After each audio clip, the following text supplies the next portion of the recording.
Hello बच्चों, स्वागत है आप सभी का आज के नए सेशन में। आप सभी को पता ही होगा कि आज हम लोग क्लास 9th का मैथ की बात करें तो एक्सरसाइज 7.1 के क्वेश्चन नंबर 7 को बनाने वाले हैं। और इसके पहले के क्वेश्चन उम्मीद करते हैं आप लोग अच्छे से समझे होंगे, बनाए होंगे। तो चलिए आज बिना टाइम वेस्ट किए आज के क्वेश्चन 7 नंबर को देखते हैं।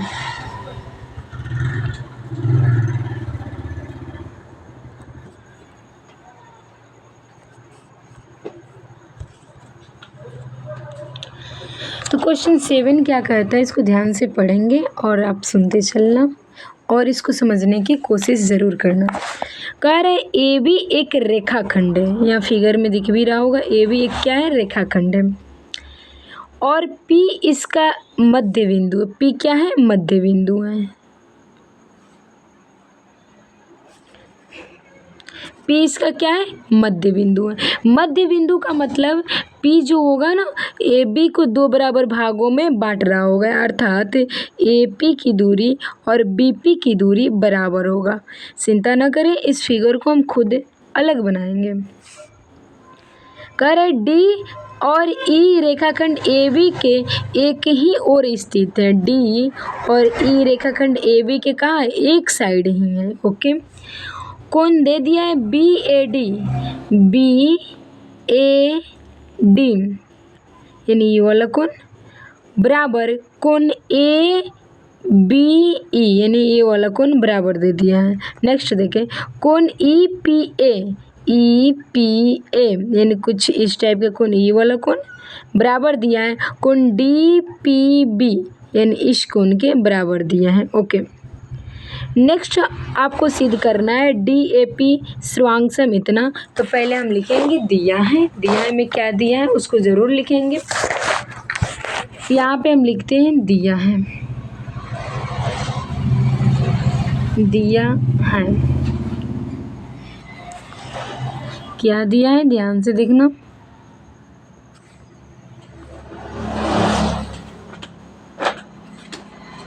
दिया है। जैसे क्वेश्चन में पी क्या है, मध्य बिंदु है। मध्य बिंदु का मतलब ए पी की दूरी बराबर बी पी की दूरी दे दिया है। नेक्स्ट बात करें तो कोण बी ए डी बराबर कोण ए बी ई ये भी दे दिया है। साथ में कोण ई पी ए बराबर कोण डी पी बी ये भी दे दिया है। ठीक है, सिद्ध करना है। यहाँ क्या लिखेंगे, जब भी सिद्ध करने वाला क्वेश्चन हो तो उसमें दिया है, सिद्ध करना है ज़रूर लिखा जाता है। सिद्ध करना है, क्या सिद्ध करना है वो आप क्वेश्चन से लिख सकते हैं। यहाँ से आप क्वेश्चन से लिख लेना, सिद्ध करना है त्रिभुज डी ए पी सर्वांगसम त्रिभुज ई पी बी और ए डी बराबर बी ई, दोनों यहाँ पे आप लिख लेना। ठीक है, नेक्स्ट हम फिगर को इसको बनाते हैं ताकि आपको स्पष्ट दिखे। ओके, कुछ इस टाइप के फिगर है।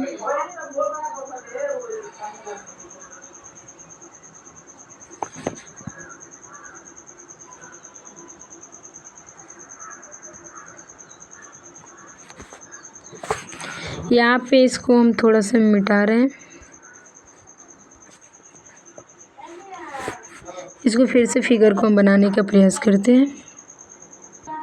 इसका नामकरण कर देते हैं।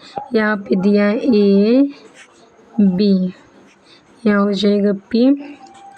नेक्स्ट बात करें तो यहाँ हो जाएगा डी, यहाँ हो जाएगा ई। इतना चीज़ दिया हुआ है, साथ में कुछ कोण बराबर दिया है, जैसे कि हम दिखाते हैं कलर चेंज करके। यहाँ का कोण ए जो है ना ये बी के बराबर दिया है। ओके, साथ में यहाँ का जो कोण पी है ना वो किसके बराबर दिया है, इस साइड के पी के बराबर दिया है, जैसे फिगर में दिख भी रहा होगा। नेक्स्ट आपको बता दें कि जो ये वाला जो लाइन है ना ए पी वो किसके बराबर है, बी पी के बराबर है। इतना चीज़ आपको फिगर के द्वारा समझ लेना होगा। आप समझेंगे प्रमाण को लेकर हम क्या लेंगे, प्रमाण। चलिए प्रमाण में हम चलते हैं। प्रमाण में पहले देखिए कि सिद्ध क्या करना है, उस चीज़ को आप देखें। सिद्ध करना है त्रिभुज DAP, त्रिभुज DAP सर्वांगसम सिद्ध करना है किसके, त्रिभुज EBP के, त्रिभुज EBP के। तो इसी दोनों त्रिभुज में चलेंगे, त्रिभुज DAP तथा त्रिभुज, या तथा लिख लेना, तथा त्रिभुज EBP में, ये दोनों त्रिभुज में हम चलेंगे। और ये दोनों त्रिभुज में जाने के पश्चात हम खोजेंगे क्या क्या मिला। तो ध्यान से देखना, त्रिभुज DAP, पहले इसको देखेंगे कहाँ मिल रहा है। त्रिभुज D यानी D यहाँ मिलेगा, DAP यानी कुछ इस टाइप से मिलेगा आपको, DAP ये वाला त्रिभुज, ठीक है। और उसके बाद EBP यानी हाई वाला त्रिभुज। ये दोनों में आप देख सकते हैं कि दो गो चीज़ तो पहले से मिल जाएगा। कौन कौन, तो बात करें तो कौन ए वाला बात करें AB के बराबर, यहाँ पे दिया हुई है। कौन BAD, कौन BAD बराबर कौन ABE, कौन ABE यानी AB के बराबर वाला हो गया। साथ में जो P है इस साइड वाला, इस साइड के P के बराबर है, जो कि दिया हुआ है इधर। कौन EPA, कौन EPA बराबर दिया हुआ है क्या, कौन DPB, कौन DPB यानी DPB। इसको हम थोड़ा चेंज करके लिखते हैं, नहीं इस चीज़ को इस साइड लिखते हैं, क्योंकि DAP में हाई मिलेगा, DPB, ठीक है, यहाँ तक सही है। इतना चीज़ तो दिया हुआ था, लेकिन ये तो दिया हुआ एक काम कर जाएगा इसमें, क्योंकि इस त्रिभुज में ही मिल जाएगा। नेक्स्ट बात करें ये वाले त्रिभुज में B भी मिल जाएगा। लेकिन अगर बात करें ये वाला त्रिभुज में P की बात करें तो आधा ही दिया हुआ है। अगर इसमें हाई वाला भाग जोड़ लेंगे, बीच वाला भाग, तो ये पूरा बनेगा। तो पहले काम करेंगे, बीच वाले भाग को हम ऐड करेंगे, इस वाले कोण में बीच वाले भाग को क्या करेंगे, ऐड करेंगे। तो इससे ऐड करते हैं, कौन EPA प्लस, इसमें ऐड क्या करेंगे, बीच वाला भाग को। बीच वाला का नामकरण हम कर देते हैं कुछ इस टाइप के, कौन EP यानी EPD करके, कौन EPD को क्या करेंगे, जोड़ देंगे, ठीक है। फिर बात करते हैं, जब इस साइड हम ऐड किए तो इधर भी जोड़ना पड़ेगा इसमें, तो वही काम करेंगे। DPB में भी यानी DPB इस वाले में भी बीच वाला क्या करेंगे, जोड़ लेंगे, तो ये बड़ा वाला मिल जाएगा। तो इसमें भी वही जोड़ेंगे, कौन EPD, ओके। दोनों में जैसे इसमें छोटा वाला में बीच वाला जोड़े तो ये बड़ा वाला बन जाएगा। तो इसका नामकरण कैसे करेंगे, APD कर सकते हैं ना। तो इसको हम लिख सकते हैं, कौन APD बराबर, इसको कैसे लिखेंगे, DPB यानी इस वाले में फिर बीच वाला मिला लेंगे, तो यहाँ से यहाँ तक बनेगा ना। इसको कलर चेंज करें, यहाँ से यहाँ तक बनेगा ना। और इसका नामकरण कैसे करेंगे, तो इसका नामकरण EPB से कर सकते हैं, EPB वहीं लिखेंगे यहाँ, कौन EPB। तो यहाँ आप देख सकते हैं कि एगो कोण तो पहले से मिला हुआ था हाई वाला, दूसरा कोण एगो ये मिल गया, इस त्रिभुज में ये वाला मिल गया है ना। तो दो गो कोण अभी तक फिलहाल मिल गया। और आपको मालूम होगा कि ये वाला जो त्रिभुज है ADP में आपको AP बराबर BP तो दिया हुआ है ना पहले से, यहाँ पे देख सकते हैं कहाँ दिया हुआ है, यहाँ पे ए पी बराबर बी पी तो दिया हुआ है, तो एक इस भुजा को लिखें ए पी बराबर बी पी, ये वाला बी पी और इस चीज़ को हाई वाला यहाँ पे, यानी दो गो कोण के बीच हमें क्या मिला, एगो भुजा मिला, इसलिए लिखेंगे त्रिभुज डी ए पी सर्वांगसम त्रिभुज ई बी पी किस रूल से, ए एस ए से। क्यों?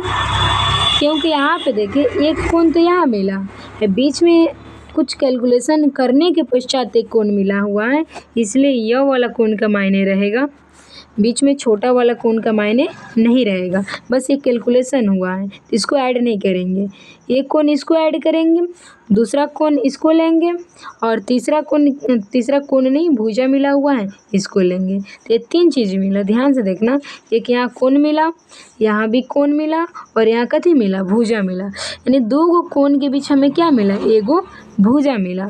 तो इस शर्त से क्या हो गया, ये दोनों त्रिभुज सर्वांगसम हो गया। तो फर्स्ट नंबर में यही क्या करना था, प्रूफ करना था। तो पहले का क्वेश्चन तो प्रूफ हो गया। अब लिखेंगे सेकेंड नंबर के लिए, लिखेंगे क्या, चूँकि मगर डी ए पी सर्वांगसम इतना मिल गया है ना, तो आप सेकेंड में क्या प्रूफ करना, ध्यान से देखिए, ए डी बराबर बी, ध्यान से देखिए, इसका फर्स्ट सेकेंड इसके फर्स्ट सेकेंड के बराबर साबित करना है।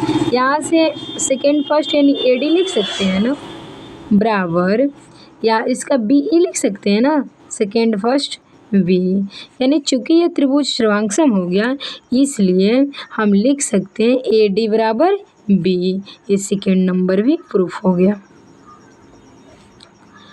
तो इसको एक बार और समझने की कोशिश कीजिए, देखिए क्या क्या किए हैं। यहाँ पे क्वेश्चन में दिया हुआ था ए पी, मगर दो गो भुजा बराबर दिया हुआ था, यानी ए पी बराबर बी पी दे दिया था, साथ में कोण भी बराबर दिया था। लेकिन तीसरा बात करें, एक और कोण दिया हुआ था, लेकिन छोटा वाला कोण है ना, यानी छोटा वाला कोण दिया हुआ था, एक साइड का कोण, एक साइड के इधर का भी कोण दिया था। हमें छोटा वाला की ज़रूरत नहीं था, इसलिए उस छोटा वाला में हम काम किए हैं, बीच वाला मिला के एक बड़ा वाला कोण बना लिए हैं, जो कि आपको यहाँ दिख रहा होगा ए पी डी, और इस साइड भी बना लिए हैं, इसको लेकर ई पी बी बना चुके हैं। ठीक है, दो गो कोण हम इसको तैयार किए हैं, उसके बाद हाई तो दिया हुआ था ना, इस तरह से हमें तीन चीज़ें मिल गई, दो गो कोण मिल गई, एक कोण यहाँ मिल गया, एक कोण यहाँ मिल गया और एक भुजा मिल गया। दो गो कोण के बीच क्या मिल गया, भुजा मिल गया। तो तीन गो शर्त है, मगर एक तरह से शर्त का फॉलो कर रहा है ना, इस शर्त को फॉलो, कौन सा शर्त है, तो ए एस एक शर्त को फॉलो कर रहा है, अतः कहेंगे त्रिभुज दोनों क्या होगा, सर्वांगसम होगा। रूल भी लिख देंगे साइड में, चूँकि ये सर्वांगसम होगा इसलिए इसका सेकेंड फर्स्ट, सेकेंड वाले के सेकेंड फर्स्ट के क्या होगा, बराबर होगा। इस तरह से दोनों प्रूफ हो जाएगा। तो चलिए आज के लिए इतना ही। कैसा क्लास लगा ज़रूर बताइएगा, समझ आया या नहीं इसके बारे में भी ज़रूर मेंशन कीजिएगा। तो चलिए आज के लिए इतना ही, जय हिंद।